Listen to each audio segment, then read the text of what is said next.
Iniciamos aquí la última sesión de este 7º encuentro de Economía Senior. Queremos dar las gracias a los organizadores, a CaixaBank y a Senior Economy Forum, a todos los patrocinadores y por supuesto a ustedes porque nos siguen.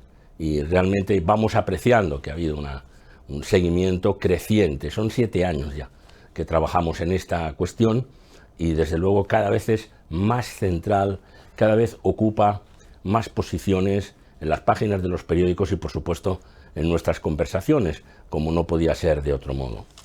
Y desde luego es un placer terminar esta ronda, este 7º encuentro, una conversación que ya tuvimos tiempo atrás, pero queremos saludar de nuevo a Carlos San Juan. Carlos San Juan, un doctor valenciano que levantó su voz, le siguió toda España y que tuvo el premio, además, Ciudadano Europeo del Año. Se está refiriendo en este caso al 2022, pero quiere decir que su obra, su esfuerzo, su liderazgo trascendió las fronteras no ya de Valencia y de España, sino también del Parlamento Europeo. Así que ante todo, bienvenido, don Carlos, ¿qué tal se encuentra? Muchas gracias, me encuentro muy bien y es un placer estar aquí de nuevo. Bueno, muy bien. Sí, una palabra. Usted, a la vista del tiempo que ha pasado, mira hacia atrás y se le dicen, díganos en pocas, una idea. ¿Qué es lo que protagonizó usted? ¿Qué es lo que pasó? Fue, sugiero, una rebelión, fue realmente un movimiento espontáneo. ¿Cómo lo calificaría usted mismo que fue el protagonista? Yo creo que fue simplemente un movimiento espontáneo ante una exclusión muy evidente que afectaba sobre todo a la parte más importante de la vida, como es el cobro de las pensiones en las personas mayores y más vulnerables, es decir, las que nos dan todos los días una lección, un máster de economía sin ser economistas para llegar a fin de mes. Y en ese momento se les impedía de forma inesperada y hermética. Usted realmente, Carlos, fue muy persistente, intentó hablar con autoridades, no todas las puertas se le abrieron, pero tuvo una conversación con la vicepresidenta y ministra de Economía, Nadia Calviño, ¿no? ¿Qué encontró usted en aquella conversación y qué ha quedado de aquellas palabras? Pues lo que encontré, y eso lo insistiré siempre y lo recordaré, fue una empatía absoluta. Porque ella, en primer lugar, yo no tenía en la agencia de mi primer viaje, en la agenda, perdón, de trabajo del primer día de estancia en Madrid, no tenía prevista una entrevista con la señora Calviño. Ella participaba en el Consejo de Ministros. Y ella podía perfectamente, de forma inesperada, haberme recibido en su despacho. Y entonces yo lo que hubiera referido luego a los medios de comunicación hubiera sido una interpretación absolutamente subjetiva. Pero ella se presentó espontáneamente entre los muchísimos medios de comunicación de todo tipo que estaban esperando, y allí mismo no solamente tuvo empatía, sino que ya prometió la creación de un protocolo de buenas prácticas que tendría que firmar la banca, el Ministerio y el Ministerio de Economía. Es decir, yo lo que recuerdo y añoro es aquel encuentro y aquella promesa. ¿Qué ha quedado de ello? Pues ha quedado que de momento el protocolo se va cumpliendo de forma desigual, absolutamente desigual, de un banco a otro, que no puedo olvidar que es de carácter voluntario y que ella, antes de cambiar de destino, pues había prometido lo que creo que sería el cierre definitivo y, digamos, el espaldarazo a una campaña muy laboriosa y muy sufrida y muy en solitario, la campaña de Soy mayor, no soy idiota, y que sería la aprobación que todavía inexplicablemente no se ha conseguido de la ley de la Autoridad Independiente del Usuario Financiero. Una ley que yo considero que es absolutamente de justicia social, que no debe politizarse y que no comprendo por qué está en una vía diferente a otras que se han puesto en vigor, ha entrado en vigor a una velocidad relampagueante. Sin embargo, esta que teníamos la promesa del año pasado tampoco fue el año pasado y este año está terminando y desgraciadamente estoy perdiendo la confianza de que se publique en el boletín este año. Bueno, fíjese que es difícil, ¿no?, que los partidos políticos, desgraciadamente, lleguen a acuerdos en el Parlamento. Yo creo que la ciudadanía estamos todos reclamando un poquito más de colaboración, de mayor disposición al consenso. Pero mire, no sé qué opina, pero del mismo modo que cuando ha llegado la ley de ELA, se aprobó por unanimidad, yo creo que una ley de esta naturaleza, con relación a las personas mayores, un estatuto, digámoslo así, del senior, como a veces periodísticamente se le ha calificado como usuario financiero, un estatuto especial para el senior, debería generar un consenso verdaderamente muy amplio. Yo no sé si usted cuenta con esa esperanza y retratarse en contra, pues le puede salir caro a quien lo haga, ¿no le parece? Pues sí, yo estoy convencido de ello. Además, hay que tener en cuenta que esta ley ya no solo es para los seniors, sino que es una ley para cualquier usuario financiero que se siente menoscabado o se siente dañado por un contrato, una decisión, cualquier actividad de tipo financiero, hipoteca, inversión, adquisición de criptomonedas, etcétera, etcétera, todo lo que se mueve en el mundo financiero. Y que en la actualidad hay que contratar un abogado, un procurador, acudir a la justicia ordinaria, que evidentemente yo no critico en absoluto, pero sí que todos tenemos el convencimiento de que es extraordinariamente lenta. Entonces, de esta forma, la alternativa sería sin abogado, sin procurador, un simple escrito y una respuesta juzgada por una autoridad independiente en menos de 3 meses, con lo cual miedo a la banca ninguna, porque si actúa con ética y de forma correcta, no tiene por qué tener miedo a ninguna sanción. ¿Beneficio para todos los ciudadanos? Pues desde luego para todos los mayores de edad. Entonces, yo creo que los partidos hoy en día, algunos partidos les da lo mismo retratarse que no. Están utilizando las aprobaciones de cualquier ley por interés que tenga un poquito como moneda de cambio. Esta es la impresión que tengo como ciudadano y un derecho de expresión porque los mayores, nuestra mayor reivindicación es volver a participar en la sociedad y en la política, que actualmente evidentemente no participamos. De todos modos, en el tiempo transcurrido, no solamente pensemos en las instituciones financieras, donde usted mismo pues admite que ha habido cambios y yo mismo lo he notado como usuario también, ¿no? Hay personas atendiendo a personas mayores que antes pues no estaban, etcétera, etcétera, ¿no?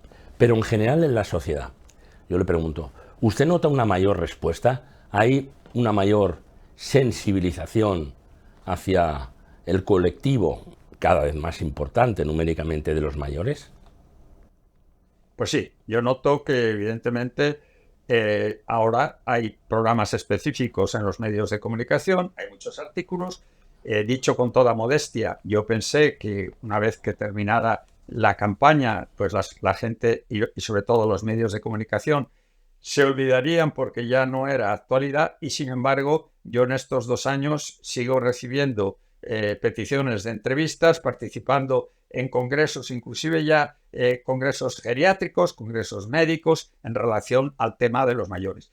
Evidentemente yo creo que sí que se ha movido y estamos siendo más visibles, que es lo lógico. No es ninguna cosa extraña, es extraña partiendo de la situación tan oscura en la que estábamos, tan invisibles, porque realmente cualquier gobierno, cualquier institución, cualquier entidad que piense un poco, no puede actuar en el aquí y ahora. Eso está muy bien para el día a día, digamos, de concentración y evitar la ansiedad, pero cualquier empresa y sobre todo un gobierno que se autodenomina progresista, tiene que gobernar con luces largas, no en el aquí y ahora. Y tiene que pensar que muy en breve tiempo, los mayores de 65 vamos a igualar o probablemente superar a los menores de 18 años. ¿Esto qué significa?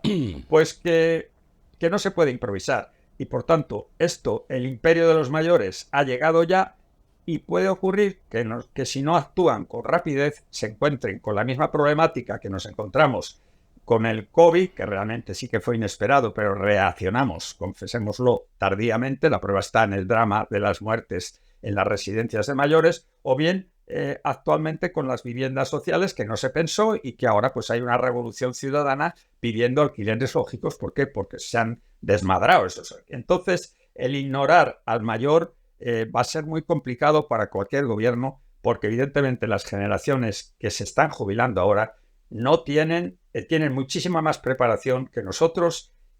La mujer se ha incorporado, por tanto, está muy preparada, y la generación nuestra, desgraciadamente, hizo un trabajo extraordinario, pero muy ignorado, como es el de ser ama de casa y permitir que sus maridos trabajaran y que sus hijos, como es mi caso, pudiéramos ir a la universidad.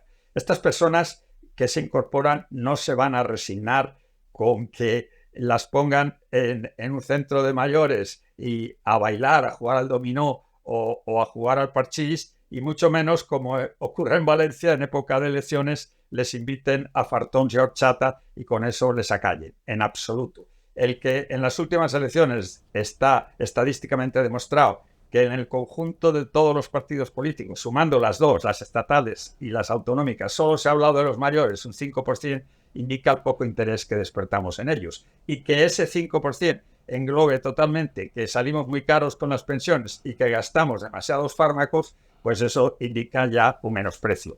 Y para colmo, y perdóneme que me extienda un poco, pues está ese agravio doble. Primero, el considerar el gobierno, que realmente consultando cualquier hemeroteca se puede encontrar, que el presidente actual del gobierno presumió de haber formado el gobierno más joven de la democracia, con lo cual yo pues personalmente me sentí un poco agraviado, porque los mayores no ponemos ningún palo en la rueda de nada, sino que podemos aportar nuestra experiencia y nuestro sosiego. Y para colmo, se forma el gobierno actual y crea un ministerio de infancia y adolescencia y nos ignora a los mayores, a los cuales siempre nos remiten al inserso, que con todo el respeto hacia el inserso, la mentalidad o en todos los mayores no hay mayor que no relacione el inserso con los viajes y nada más. Es decir, que es sí o sí. Si no se adaptan al cambio, se tendrán que adaptar con la premura, con las prisas, con lo que ahora se están enfrentando al problema de la vivienda social. Tiene usted razón.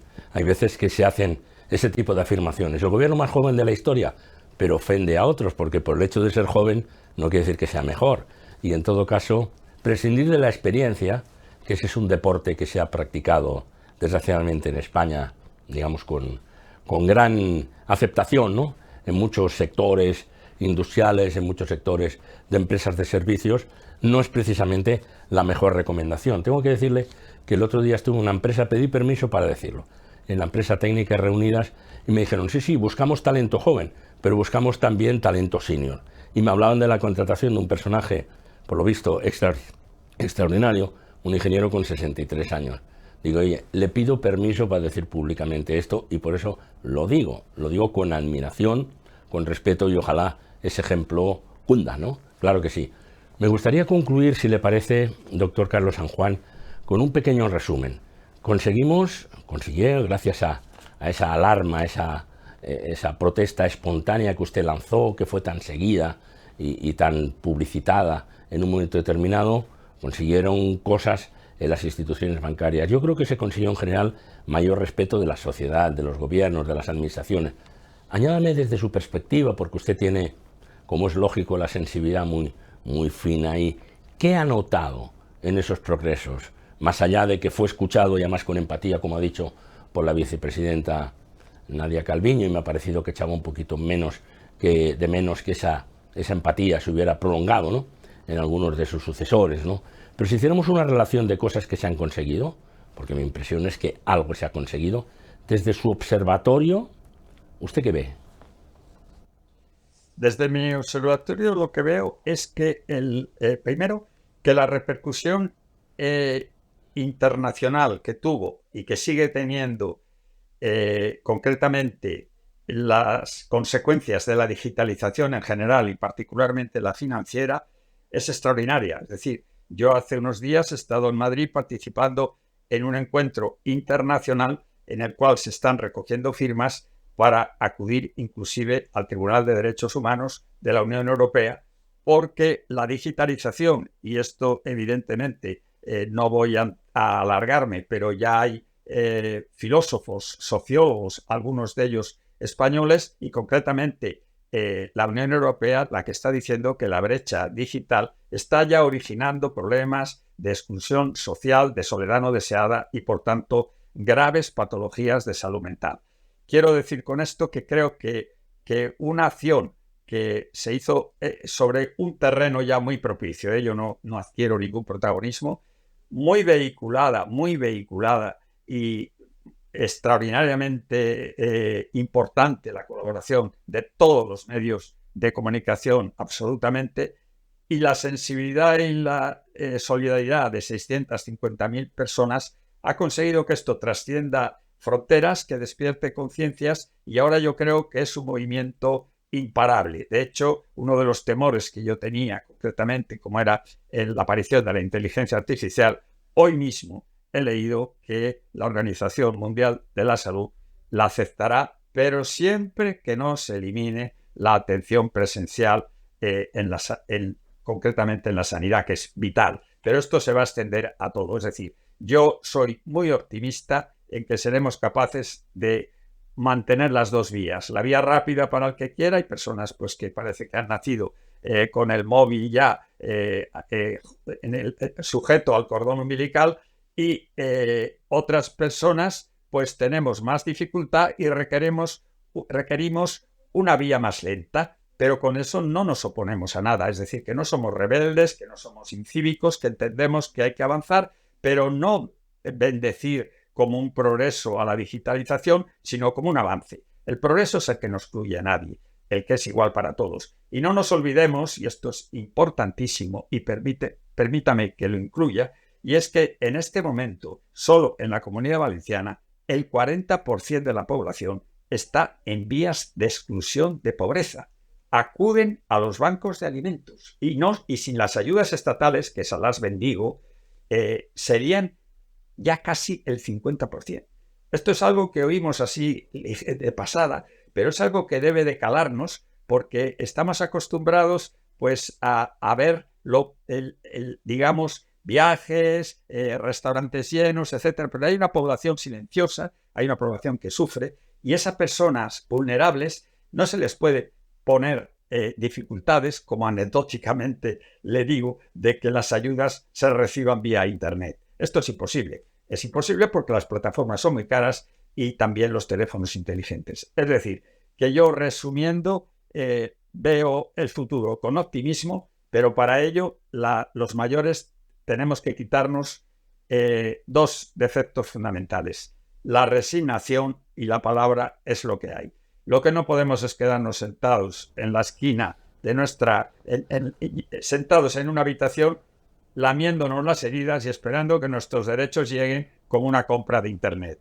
Los derechos hay que salir, hay que reivindicarlos, hay que ser visibles, y por tanto yo le agradezco a usted, don Manuel, el que sea una de las personas, para mí, un presentador que pasará a la historia por su categoría, permítame que lo diga, y que esté ayudando decisivamente a los mayores, no a mí, a los mayores, que es a los que yo represento, a los más vulnerables, a los que no tienen medios, a alzar la voz y decir: señores ministros, señor presidente del gobierno, aquí estamos. Además de jóvenes, hay mayores, y queremos adquirir nuestros derechos, ejecutarlos, y son participar en toda la sociedad y en toda la política, y que las decisiones que se tomen sobre nosotros, participemos nosotros en la toma de ellos, y que cree el Ministerio de Mayores, que ya existe en Inglaterra, en Dinamarca, en Finlandia, en Japón y hasta en Venezuela, y en Suiza, por supuesto.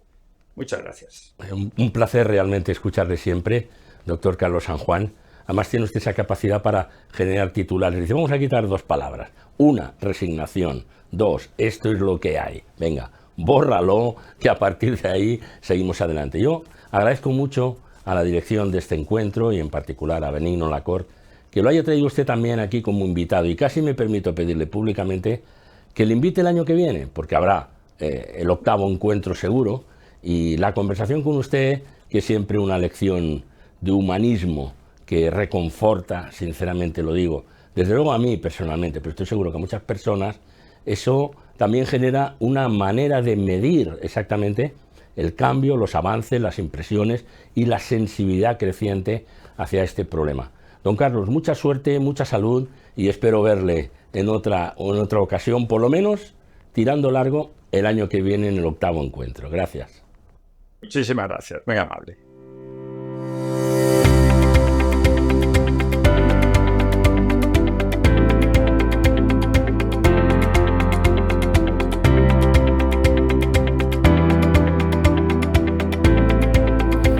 Todavía queremos en este 7º encuentro de Economía Senior dar una mirada a toda esta cuestión que estamos hablando, pero desde el punto de vista de los recursos humanos. Es importante, lo hemos visto desde el punto de vista social, laboral, sindical, empresarial. Hemos entrado en la empresa, saben que tuvimos aquí a la ministra de Inclusión, Seguridad Social y también Emigración, tuvimos a la secretaria de Estado de Derechos Sociales, del Ministerio de Derechos Sociales.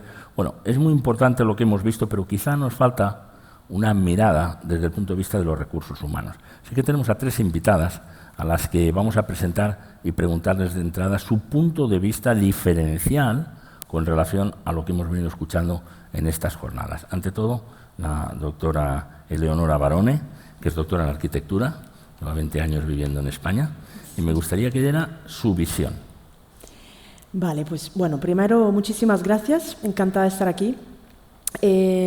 Para mí hemos evolucionado muchísimo en los últimos 10 años en eso de que se llama la nueva longevidad. Para mí es la longevidad que abre a nuevos escenarios, con lo cual ahora me parece que estamos en un momento de oportunidad para unir los puntos. O sea, hay muchos proyectos, han empezado grandes aseguradoras, grandes universidades, esos encuentros, a, digamos, visibilizar todo el trabajo de conocimiento y de organizaciones que están trabajando en ese sector. Entonces, y hay nuevos players, hay nuevos agentes que están entrando en el mercado. Me parece que tenemos una gran oportunidad para unir esos puntos, para mejorar las alianzas, para mejorar la transferencia de conocimiento, desde personas que aquí hemos visto muchas ponencias que llevan años trabajando en este tema. Falta un poco, desde mi perspectiva, unir estos conocimientos y aprovecho la oportunidad para hablar de las líneas de tiempo. Yo creo que, bueno, yo trabajo la intergeneracionalidad, pero bien entendida desde el hecho de que cada persona somos multigeneracionales. Yo puedo ser ni chicha ni limonada, ni senior ni junior, según como lo veas, pero puedo ser junior en muchas cosas que todavía no sé y puedo ser senior en cosas que estoy hasta dejando de ser, como soy arquitecta. Pero no ejerzo ya, soy consultora de innovación, ¿no? Y esto entonces, tanto a nivel personal, te da la oportunidad de ser eternamente junior o senior, según qué, y en la transversalidad de cómo nos relacionamos entre nosotras y entre nosotros, nos da la oportunidad de no clasificarnos por la fecha de nacimiento. Con lo cual, es cómo se cruzan estas líneas de tiempo, es el desafío que nos toca hoy. Bueno, pues está muy bien ese punto de vista para comenzar. Deje usted la edad biológica a un lado y en algunas cosas seremos muy expertos y en otras seremos muy principiantes, como es natural. Me parece que es un excelente enfoque y me gusta mucho lo que dice usted. Bueno, hay que poner en contacto lo que hay. Hay mucho, hay mucho y hay un punto de maduración, nosotros lo vemos. Este es el 7º encuentro de Economía Senior, no hablamos en el 7º igual que en el anterior y nunca atrás, porque hay un punto de maduración que se está produciendo. Muy bien, queremos saludar ahora a Celia Gil, que es especialista en talento senior, empleabilidad y marca personal. Usted es socia de SECOT. ¿Cuánto ayuda SECOT a los jóvenes emprendedores, jóvenes y no tan jóvenes? Sí, sí. Su tiempo. Es una organización ya con 35 años, formada por seniors, directivos, que ayuda a eso, al emprendimiento, a la empleabilidad. Es toda una institución. ¿Cómo ve usted esta cuestión, lo que estamos hablando aquí, desde su punto de vista, porque usted es especialista en marca personal, ¿no? Sí. Bueno, yo creo que en este cambio de paradigma que hay ahora, que es un cambio, o sea, estamos ahora en plena globalización, digitalización, y ya nos faltaba nada más que la IA. Si a eso le sumamos a este cóctel el edadismo, La verdad es que la empleabilidad del talento senior no lo tiene nada fácil. Entonces, yo propongo que 3 puntos sobre todo. 1, que el talento senior se esté formando constantemente. 2, que cambie el mindset, la manera de pensar, porque ha cambiado el paradigma laboral. Entonces, este es el segundo. Y el tercero sería el escuchar el mercado. Y los desarrollo un pelín cada uno. El aprendizaje continuo. No podemos estar viviendo de lo que estudiamos en la universidad, en el bachillerato, en la FP, porque todo cambia muy rápido y entonces quedaríamos obsoletos. El talento senior debe irse formando, y no solo formalmente, en universidades como la que hemos visto antes o escuelas de negocios, sino el aprendizaje informal, porque va muy rápido todo. Y entonces, escuchar podcasts, suscribirte a un canal de YouTube para estar al día de inteligencia artificial, de lo que sea, el leer artículos en posts, en blogs. Este aprendizaje social e informal es genial. Eso en cuanto a formación. En cuanto a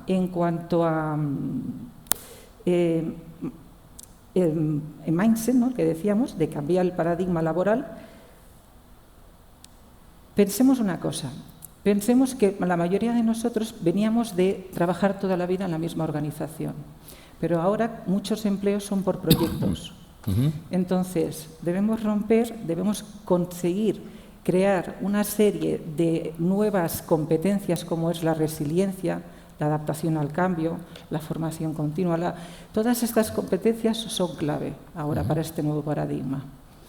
Entonces, repito, formación, escuchar el mercado laboral. Hay muchas consultoras como ADECO, Power, Randstad, ¿vale?, Michael Page, que van sacando informes cada X tiempo de cómo va el mercado laboral, qué tendencias hay, cómo se llaman los nuevos empleos, y eso es clave. Bueno, yo creo que usted lo resume de manera gráfica: escuchar al mercado, porque el mercado no toca la misma sintonía que venía tocando y efectivamente no puedes ir con partituras de hace 20 años porque no encuentras entonces músicos, no afina.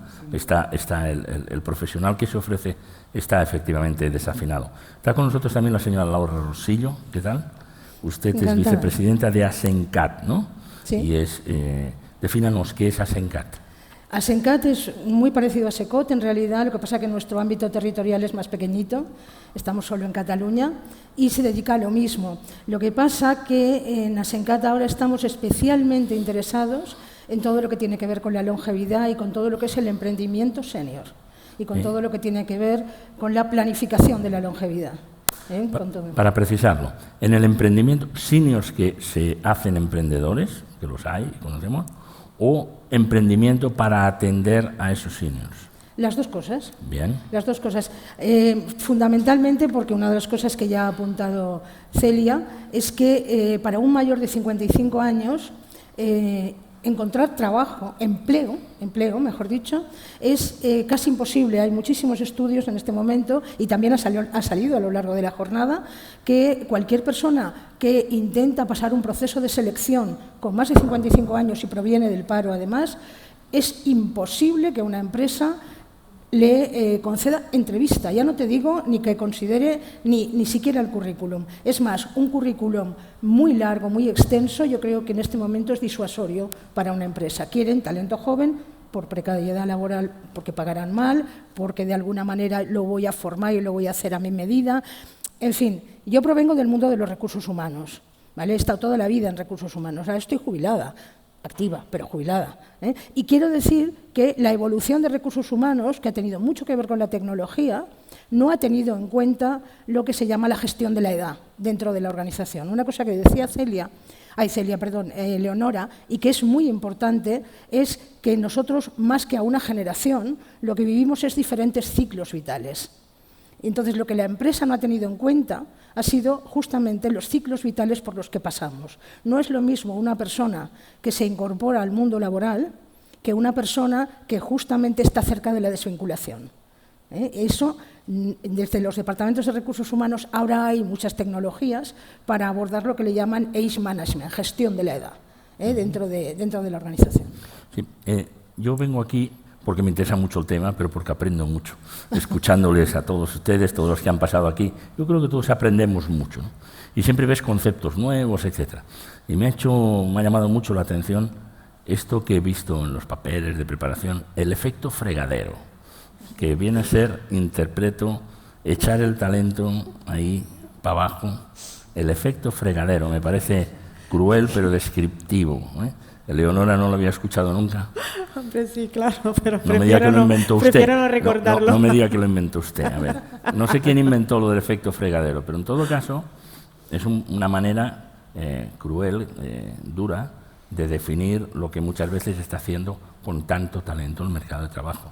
Porque para empezar, jubila la experiencia antes de tiempo y luego pone barreras de entrada, porque el carnet de identidad efectivamente determina, y así nos tenemos que preguntar cómo se repone ese talento, porque si no hay experiencia, los jóvenes tampoco aprenden. Y hay muchas cosas que se resuelven precisamente porque se la escuchaste a una persona más veterana que se encontró con aquel problema, ¿no? Miren, yo tengo ahí unos estudios ocultos de ingeniería técnica. Dice usted no se dedica, yo eléctrica, si se va la luz no cuenten conmigo. Pero me interesaba mucho la organización industrial. El profesor de organización industrial decía, ustedes con un título de ingeniero irán a una fábrica, busquen siempre al Martínez. ¿Cómo? Sí, mire, en todas las fábricas hay uno que se llama Martínez que sabe todo. Y entonces él pasó eso y dirá, tuvimos esta avería. Y él dirá, hace 10 años la resolvimos así. Bueno, si liquidamos a todos los Martínez de las empresas, los jóvenes no aprenden, ¿eh? Eso sería un poco el efecto fregadero, que es pernicioso y doloroso después para el desarrollo empresarial. Eleonora. Bueno, me lo has puesto fácil o difícil a la vez, ¿no? Desde mi perspectiva, bueno, barro tierra para mi campo un poco. Lo que hablaban Celia y Laura del edadismo, de la discriminación, lo que vienes aportando, desde mi perspectiva me gustaría abrir un poco la caja de qué es el talento senior y por qué estamos desperdiciando ese talento. Yo creo que hay algunas personas adultas o mayores que son muy innovadoras, otras que no lo son. Entonces, si ponemos a este colectivo, que además es cada vez más largo, porque no se sabe, desde en la empresa con 45 ya puede ser senior o senior, ¿qué decimos? Senior, Laura. Hasta los 75, bueno, hasta que quieras, porque si eres emprendedor, autónomo, etcétera, puedes trabajar hasta los 120 años. Yo me pido 120, hay que ser muy previsoras. No podemos abarcar todo lo que sucede en una entidad con esas personas. Tenemos que hablar, digamos, por colectivos y por etiquetas, porque si no, no nos entendemos realmente, pero nos dificulta muchísimo a la hora de entender que hay un Pepe muy innovador, hay un Pepe nada innovador, hay una María muy innovadora, hay otra María nada innovadora, y a lo mejor tiene la misma edad, incluso la misma nacionalidad. Entonces, yo creo que en general hay muchas empresas que efectivamente desperdician ese talento, hay otras empresas que están haciendo muchas cosas para promover una transferencia entre generaciones, pero desde mi perspectiva lo que no estamos haciendo nada bien en general, y yo creo que hasta en Europa del Norte me atrevo, muy atrevida esta cosa, pero me atrevo, es a modificar o a hacer más flexibles en los silos donde nos hemos metido. En la empresa y en la administración y en todas las entidades vamos por departamentos, con lo cual, o por verticales. Entonces, una vertical no comunica con la otra y no conseguimos adaptarnos a las necesidades, que aquí muchas ponentes lo han dicho, de, pues María tiene 50 años, pero tiene una condición y un contexto vital totalmente diferente de otra María que tiene los mismos años, pero a lo mejor no tiene hijos, a lo mejor vive sola, a lo mejor no, a lo mejor quiere volver a aprender. No somos demasiado hábiles y aquí hay una oportunidad tremenda para las empresas para modificar los recorridos y las autopistas que hemos diseñado a nivel departamental o vertical. Si quieres aprender otra cosa y no te ponen en el contexto para experimentar otro talento que tienes, pero a lo mejor lo tienes dormido, no será tan fácil y a lo mejor estando en el mismo sitio, con el mismo equipo, con el mismo proyecto, te aburres. Entonces te vuelves improductiva y no es porque sea senior, simplemente es porque estoy haciendo lo mismo desde hace 25 años, no hay quien viva, yo no puedo soportar esto. Pero ustedes han dicho aquí una cosa que me parece muy importante, el talento senior tiene que seguir formándose. O sea, desde luego, debe entender todo el mundo que no porque tenga determinada edad ya lo sabe todo, sino Desde que luego, tiene que saber pero formándose formar. en lo que quiera también, o en lo que quiera, le o lo que apetezca, quiera, no solamente en lo que la empresa le dice que tiene que formarse. Y en nuevas habilidades, claro que sí. ¿Y Por cómo lo ejemplo. hacemos, Celia, para formar a ese talento? ¿Cómo lo hacemos? ¿Cómo lo hacemos para Sí, formarlo? para formar ese talento senior. Y yo propongo que el propio senior sea quien diseñe su entorno personal de relaciones y aprendizaje, su propia EPRA, que se llama, ¿de acuerdo? Y eso, lo que decía antes, busque, si ve, escuchando el mercado, que se está desapareciendo su empleo, pues que se anticipe y haga un reskilling que se llama dentro del mundo de la gestión del talento hacia profesiones que están emergiendo. Por ejemplo, una profesión que ahora no hay son abogados especializados en legal tech, en todo lo que es metaverso, criptomonedas, inteligencia artificial. Pues si vienes de la abogacía, haz un reskilling hacia aquí o haz un upskilling a nivel tecnológico, que es otra de las que dicen que somos poco digitales, pues haz un upskilling tecnológico para poder seguir haciendo tu profesión en el futuro, de manera formal y de informal, como he dicho antes. Y me gustaría, sobre todo, que se hiciese en LinkedIn. El LinkedIn, utilizarlo para eso, para ir aprendiendo. LinkedIn para mí es el sitio ideal para que el talento senior comunique su talento, su propuesta de valor, para hacer networking, para aprender, para estar al día, para ver tendencias para eventos como estos. Es ideal tener un buen perfil en LinkedIn, trabajar tu marca personal, opinar, o sea, que escuchen toda la mochila que llevamos detrás, todo ese know-how, toda esa experiencia, poder hacer un artículo, un vídeo en directo, crear un evento online o offline, gratuitamente todo esto, ¿eh? Estés en Teruel, en un pueblecito de Teruel, o estés en el centro de Madrid. Es una ventana para el talento senior a más de 1.000 millones de personas y a un clic más de 65 millones de empresas para poder seguir encadenando proyectos aunque nos jubilemos, porque aquí vamos a vivir 100 años. Entonces, mini jobs, mini proyectos, no 8 horas al día y 1 hora para arriba y para abajo, pero ¿por qué no planificar esa longevidad utilizando esa ventana para tu talento y ese escaparate para ir también aprendiendo de todo el mundo mundial? A mí me parece genial. Laura, ¿cómo lo ve? Pues lo veo muy parecido a lo que ha dicho tanto Celia como Eleonora, con un matiz. A mí me gusta mucho hablar de la diversidad del senior. O sea, así como tú cuando te relacionas con gente muy joven, tienen tendencia a pertenecer a una tribu determinada, a vestir de una determinada manera, a escuchar una determinada música, a tener una serie, están construyendo una serie de valores. O sea, siempre se dice, oye, los millennials resulta que no quieren que el trabajo sea el centro de su vida, quieren poner los huevos en diferentes cestas. Toma, yo también. Pero esos valores que están construyendo, a la que vas creciendo a lo largo de la vida, resulta que somos diferentes. Yo tengo una experiencia muy diferente de la tuya. Con lo cual, no se vale hablar de seniors, no se vale. Y digo seniors y no seniors, porque es latín, no es inglés. ¿Vale? Lo digo porque antes me ha hecho el matiz Celia. Pero lo que quiero decir con todo esto es que realmente la heterogeneidad, si lo traspasamos a recursos humanos, es un cambio de modelo. Resulta que los departamentos de recursos humanos organizaban sus plantillas a partir de lo que era la descripción de los lugares de trabajo, unas cajitas donde metían una serie de requisitos, una serie de características que había de tener un trabajador.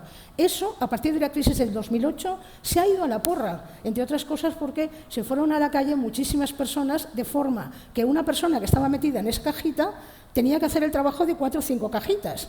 Hacía el trabajo de 2 o 3 personas, eso ha pasado durante muchos años. Con lo cual, el modelo de descripción de lugares de trabajo no sirve. Y, en cambio, sirve lo que estaba diciendo Leonora, sirve lo de analizar cuáles son las competencias, las habilidades y sobre todo el potencial de las personas, tengan la edad que tengan, es igual. Y trabajar por proyectos.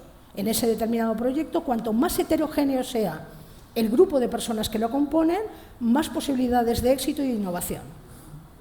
Sí, en este caso la uniformidad juega en contra. Eso lo tenemos todos bastante claro, ¿no? Bueno, miren, yo les escucharía muchas horas, pero tenemos que ir terminando. Y a mí me gustaría que resumieran en 1 minuto aproximadamente un mensaje principal, lo que les gustaría que las personas que sigan esta mesa en el 7º encuentro de Economía Senior puedan retener, ¿no? O que les interesa más, digamos que su punto principal, su titular principal. Eleonora. Vale, ¿puedo hacer 3 puntos? Sí, hombre. Bueno, si estamos en un entorno de economía senior, me gustaría promover o proponer que hablemos de edades en lugar que edad, que esto es lo primero que dije al principio, que es, bueno, no te fijes solamente en la edad biológica, abre la línea de tiempo a ver cuál es tu entorno, cuáles son las competencias, qué es lo que quieres aprender, cuál es el talento que puedes... En lugar de edades, hablemos de...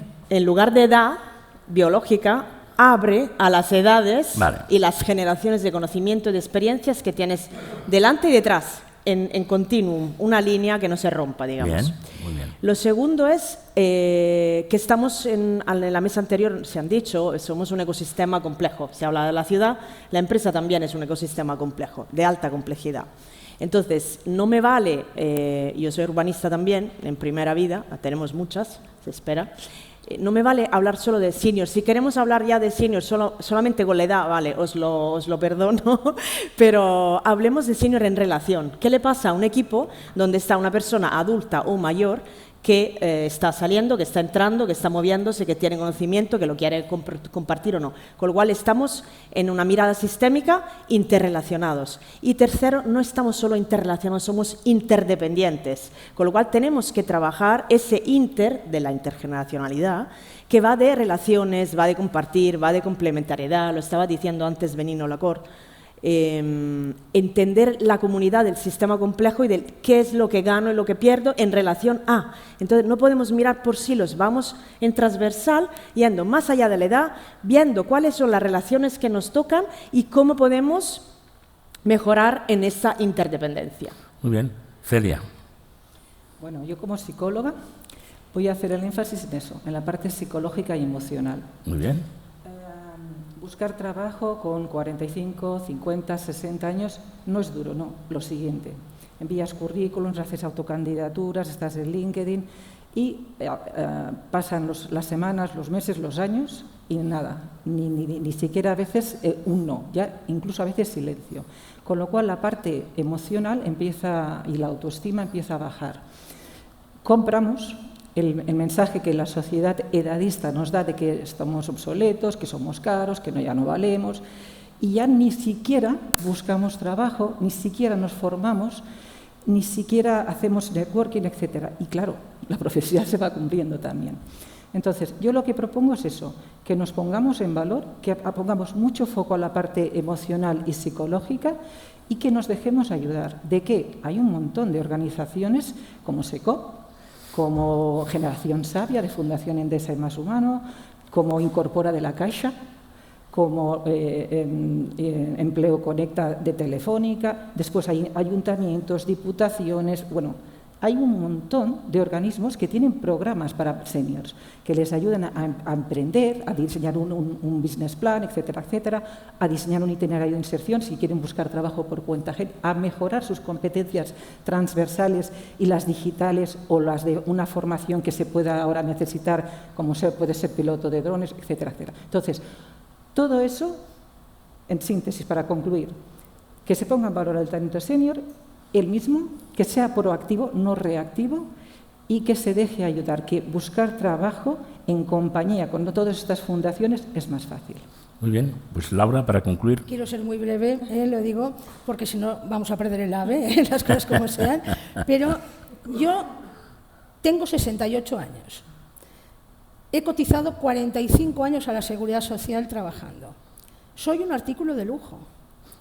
Lo que quiero decir es, sé los atajos para llegar a cualquier sitio. Conozco perfectamente cómo solucionar problemas complejos. Tengo una red de contactos que no os la podéis ni creer. Quiero decir, si la empresa no me aprovecha, de verdad que no lo entiendo. Es incomprensible. Soy un artículo de lujo. Y eso es lo que yo quiero transmitir a todas las mayores de 55 años. Somos artículos de lujo. Y como dice Celia, hay que ponerlo en valor. Ya vale, de señorito, deme algo. No, no. Oye, si de verdad tú quieres una asesoría de calidad, tú quieres alguien que te resuelva un problema ya, rapidísimamente, alguien que entienda el lenguaje social y cómo compartir con otras personas, busca un senior, haz el favor. Pues está fantástico y de verdad que arranca un aplauso. no podíamos tener mejor cierre, realmente. Sois artículos de lujo, ¿eh? Laura, Celia y Eleonora, muchísimas gracias por estar aquí. Hasta luego. Hasta luego.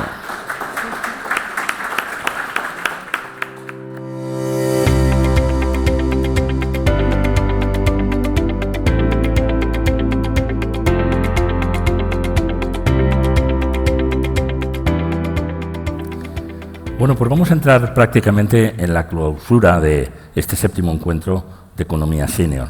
La verdad es que cada año nos vamos superando por la calidad de las personas que vienen aquí, que exponen su movimiento, y hay personas de las que podemos prácticamente establecer una trazabilidad, ¿no?, en la experiencia que tuvieron en el momento que se incorporaron, digamos, a este lugar de reflexión interesante sobre ese gran desafío que tiene la humanidad, que es el envejecimiento.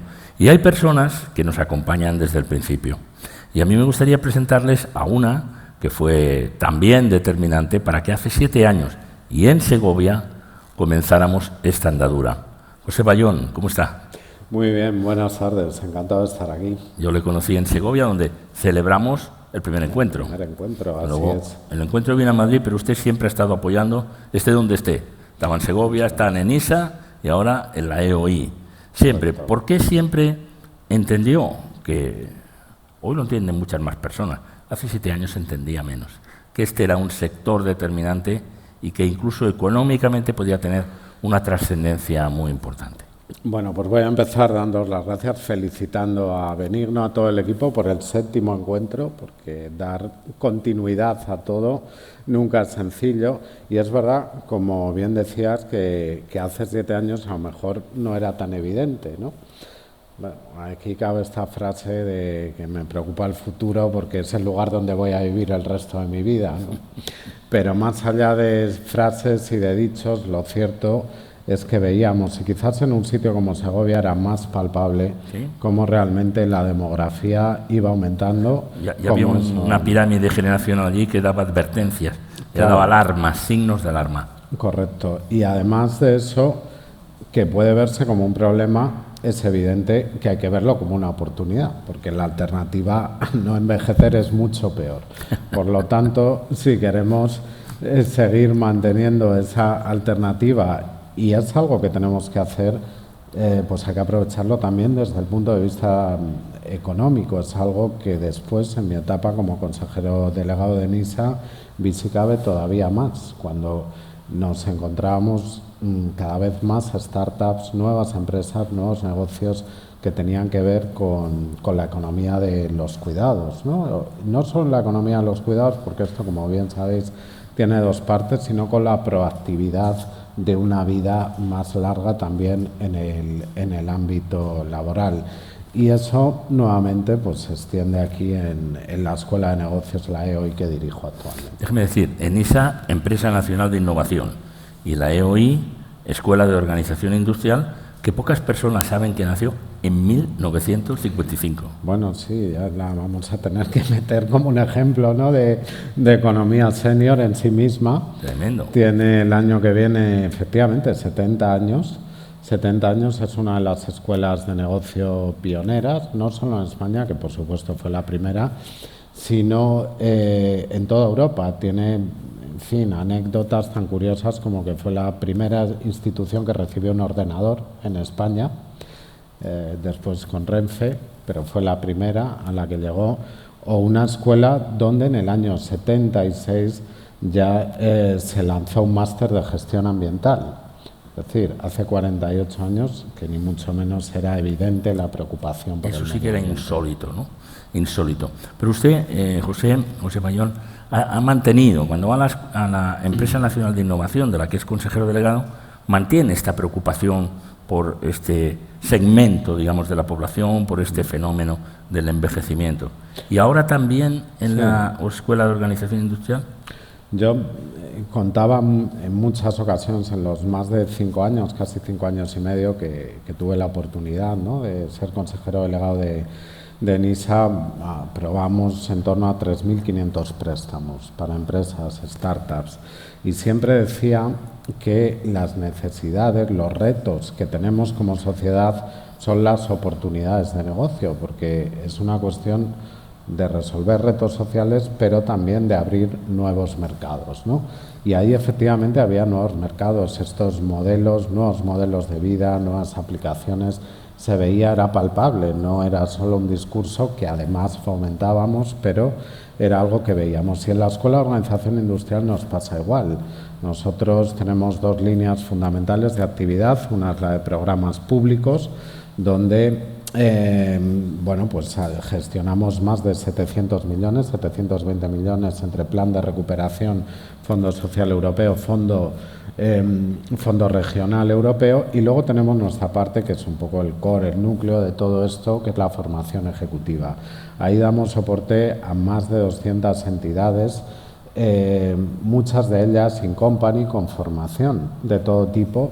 Y una de las cuestiones que nos trasladan cada vez más, como es lógico, es cómo afrontar esta demografía cambiante, todos los retos. Vivimos realmente un momento apasionante de cambio digital, de cambio de transformación energética, que por otra parte es la primera vez que España afronta en hora con el resto de países, porque la revolución industrial, otras tantas, fuimos detrás, ¿no? Nos las contaban. Ahora estamos en hora, no significa que seamos los mejores en todo, de los mejores en muchas cosas, pero estamos en hora. Y eso se nota en las empresas que vienen y nos demandan talento y formación y retos y preocupación.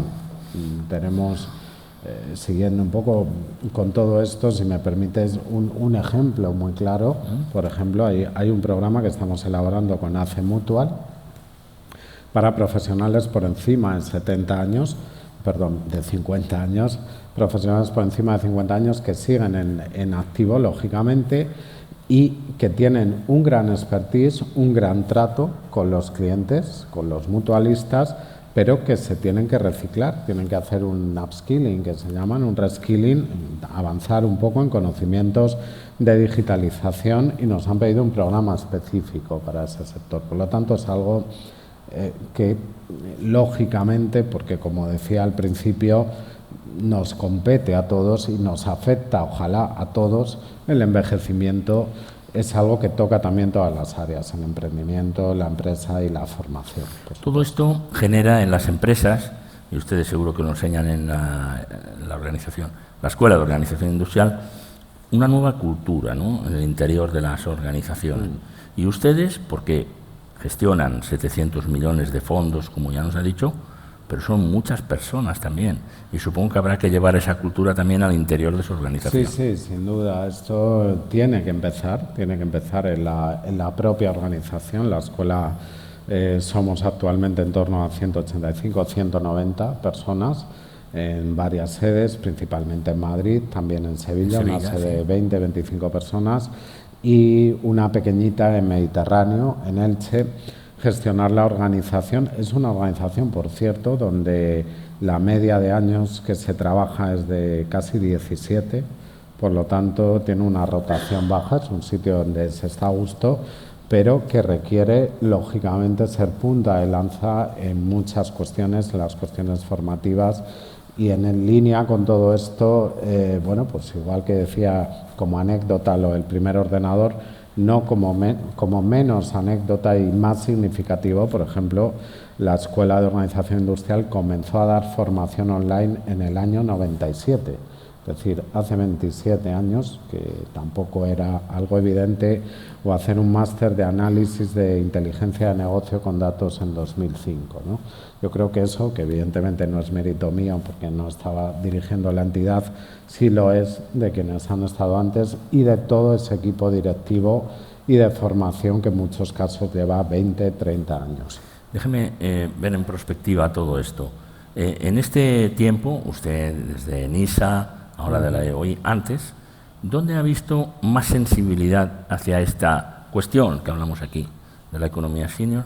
¿Y dónde ha visto más resistencia a los sectores que han tardado más en despertarse con relación a una nueva demanda que estaba ahí, que usted quizá la vio antes como otras personas, y a todos ellos les felicitamos, y usted la veía desde Segovia, efectivamente, por la pirámide demográfica, pero ¿dónde ha habido más sensibilidad y dónde ha habido más resistencia? Bueno, es verdad la pregunta es interesante, ¿no? También de cara a plantear el futuro. Hay una cosa que yo repetía, pero que es cierto y nos llamaba mucho la atención en ENISA, y es que principalmente los emprendedores jóvenes, emprendedores y emprendedoras jóvenes, evidentemente querían lanzar un proyecto, ganar dinero, porque tiene que ser así. Cuando lanzas una empresa es intrínseco y positivo, pero querían un propósito. Querían un propósito, ¿no? La gente joven, curiosamente, en este aspecto, a veces ha sido menos resistente en entender esto que gente más mayor. Es curioso, pero cuando ya eres a lo mejor más mayor, estás metido completamente en el negocio, no eres capaz de ver la necesidad que tienes a los lados. Con más perspectiva sí se tiene. A partir de ahí son las necesidades propias de cada negocio. Es decir, en las empresas que acuden a nosotros, bueno, pues hay algunas, desde luego, que son más innovadoras, más visionarias. Cuanto más internacionalizadas, más complejas son, más se dan cuenta de este problema, porque lo tienen que afrontar. Hay una necesidad de talento global impresionante, ¿no? Esto lo repetimos en todas partes. No es que el talento, también lo digo mucho, sea algo nuevo. Esto ha existido toda la vida, quiero pensar, y quiero tener fe en que siga existiendo el talento toda la vida. Pero es verdad que en un momento de revolución tecnológica, de cambio, ahora, igual que en otras que ha habido antes, puede ser, me da igual, desde la revolución industrial hasta el renacimiento, evidentemente hace falta más talento, porque tienes que utilizar más talento. Y no te valen ni las edades, la organización que tiene mercados más complejos, no le valen las edades, no le valen, por supuesto, solo faltaban las razas, ni otro tipo de condiciones, ¿no? Pero es curioso ver cómo en muchos casos hemos visto que la gente joven era más receptiva a este discurso, lo cual también nos da una esperanza, sin duda, que gente un poco más mayor. Y ahora yo le quería pedir que desde Segovia, en lugar de mirar a Madrid y al resto del mundo, mire para atrás. Y detrás de Segovia está la meseta, despoblada, realmente con pueblos muy pequeños, con muchos pueblos por provincia. Yo creo que Burgos tiene 200 o 300 pueblos, ¿no? Cuando hay, yo qué sé, la comunidad de Murcia, que tiene 1 millón de habitantes y tiene 42 municipios, ¿no? Luego es verdad que tiene mucha pedanía. Su reflexión desde los puestos que usted ha ido ocupando en la preocupación por la recuperación de esa España rural que queremos viva y no ni vacía, ni vaciada, ni despoblada, ni abandonada, como muchas veces lamentablemente se le ha definido, ¿no?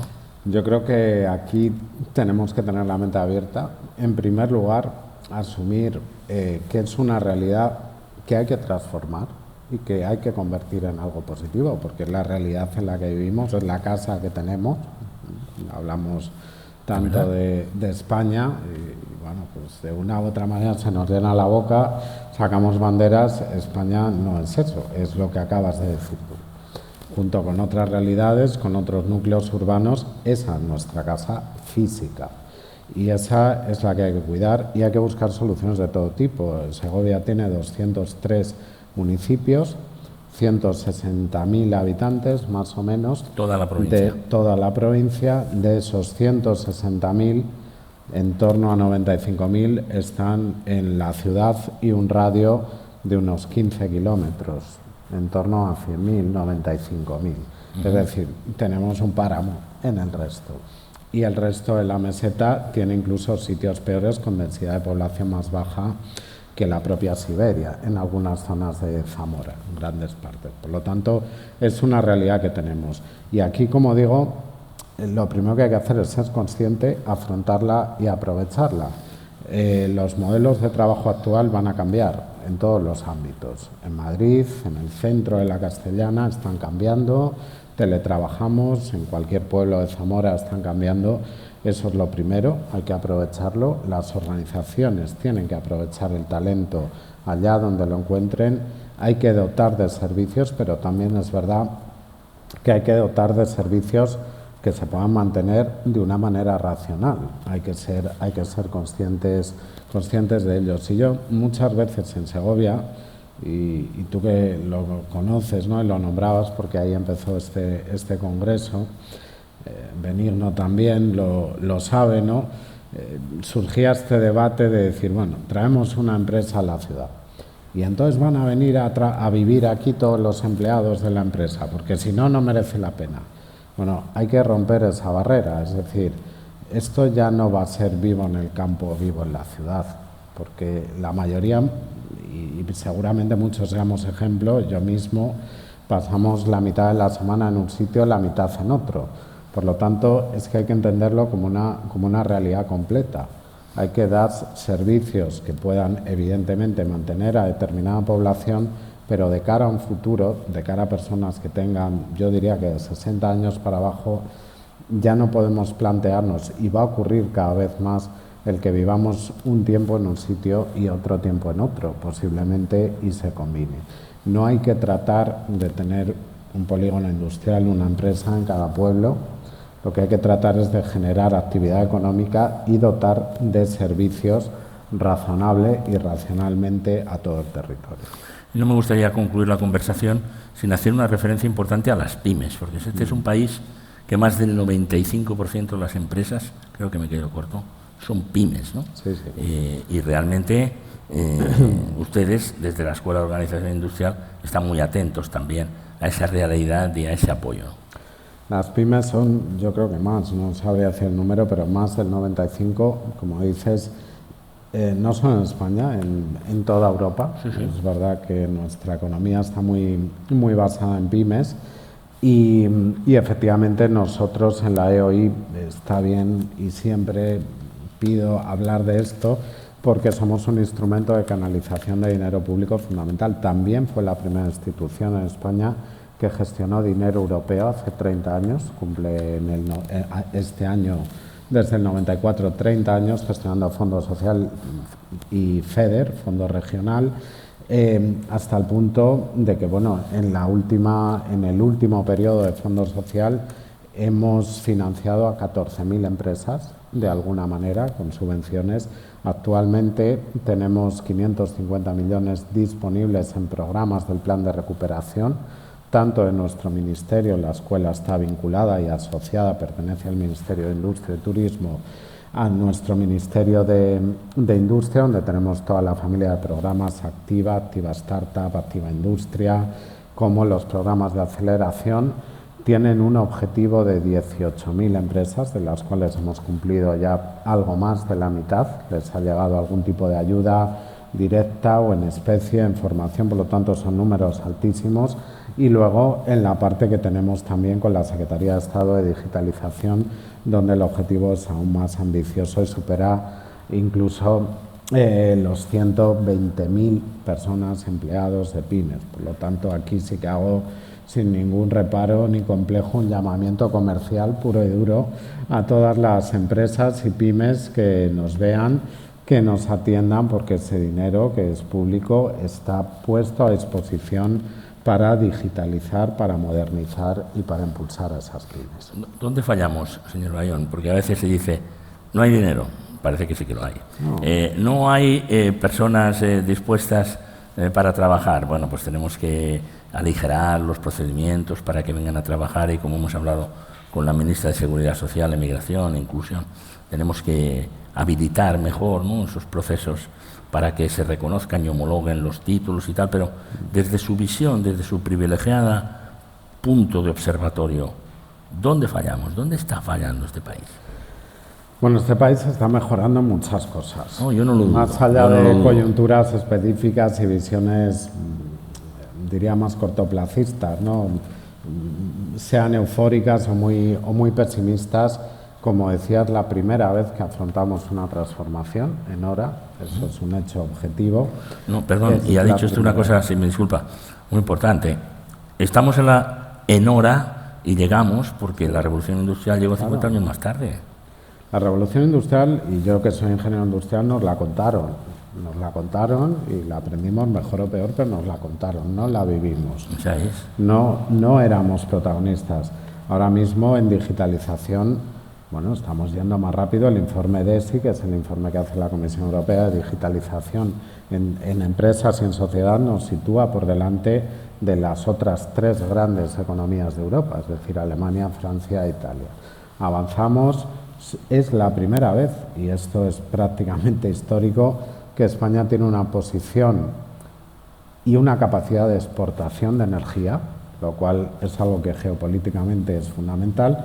Por lo tanto, hay cosas que estamos aprendiendo, pero es verdad que hay cuestiones en las que efectivamente seguimos fallando, ¿no? A veces nos falla un poco en estos aspectos, yo diría que la velocidad, ¿no? El dinero está, los mecanismos están, pero tenemos que ser más ágiles desde la administración y tenemos que ser a veces también más proactivos desde el tejido empresarial. No solo en España, en toda Europa, ¿no? Presentaba Mario Draghi su informe hace poco, Enrique Letta, van todos en la misma dirección.